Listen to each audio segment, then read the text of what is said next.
And now, the KVTA local news. An attack on some people in the downtown Ventura parking structure has sent one person to the hospital with stab wounds. This happened shortly before 12:30 this morning at the Santa Clara parking structure. Police say a small group of people were returning to their vehicle when they were attacked by a larger group of several males and a female who started the assault by asking the victims where they were from. During the attack, 3 of the victims were punched. One was stabbed in the torso, had his cell phone taken.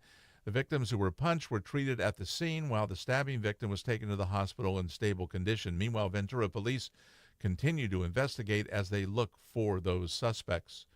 Ventura's coastline was battered by big waves and high tides yesterday morning. While there was some erosion and street flooding, no major damage reported. Ocean water flowed down some lanes in the Pierpont neighborhood, as well as a parking lot at Marina Park, which was closed to cars. Pierpont resident John Lockwood tells KVTA News what it's like there when the surf gets big. It's fantastic. When the waves are really big, we can hear them at our house. It makes the windows shake. Some hardy surfers tried to ride the waves. Many found the conditions frustrating, though.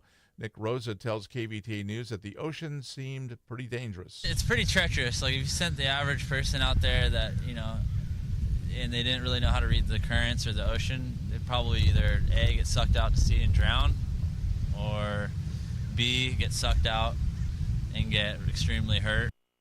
The big waves also led officials to close the Ventura Pier as a precaution.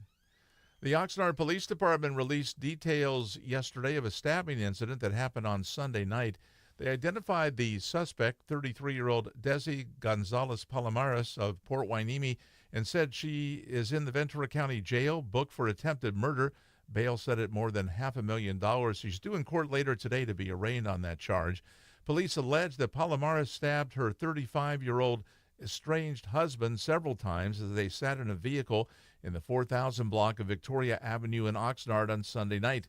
They say she then fled the scene but was located later and found to be suffering from what police say were non-life-threatening self-inflicted stab wounds. Palomares was taken to the hospital where she was admitted for treatment. Police say when she was released on Tuesday night, Palomares was taken to the Ventura County Jail and booked on the attempted murder charge. They say she and the victim are married with children but are estranged and living apart, her in Port Hueneme, him in Oxnard. After the stabbing in the car, her husband was taken to the hospital for treatment. His condition is unknown.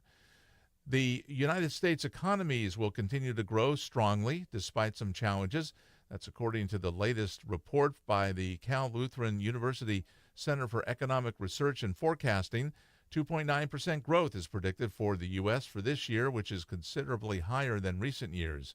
But Executive Director Matthew Feenup tells KVTA News trade wars and tariffs are holding back the economy. Trade wars increase the cost of goods and services for everyone in the economy. And so where this is being felt most acutely is actually in the agricultural industry. According to the U.S. Department of Agriculture, farm incomes are down 20% relative to a year ago. Feenup says a key driver of the economic growth they're predicting, corporate tax reform. In the city of Ventura early this morning, the Ralph's Market on Victoria Avenue had to be evacuated because of a gas leak in the deli section of the market. The fire department from Ventura City and the gas company responded to deal with the situation. Major League Baseball players and Southern California natives are continuing to help those affected by the borderline mass shooting and the Woolsey fire. Kristen Yelich of the Brewers, who attended Westlake High in Thousand Oaks, started the California Strong charity with his teammates Ryan Braun and Mike Moustakas. Braun, a Granada Hills High alum, says that the event was created after they were personally displaced by the blaze and then saw the devastation to the area. The conversation pretty quickly turned to what can we do to help, because we started to recognize the magnitude and scope of the damage that would be done by the fires. They are hosting a celebrity softball game Sunday at Pepperdine, all proceeds going to the victims. They've already raised $700,000. Justin Turner and Jock Peterson of the Dodgers, Rams QB Jared Goff, and actors Jamie Foxx, Adam Sandler, and Charlie Sheen, many more expected to take part. Rich Gualano, Newstalk 1590, KVTA.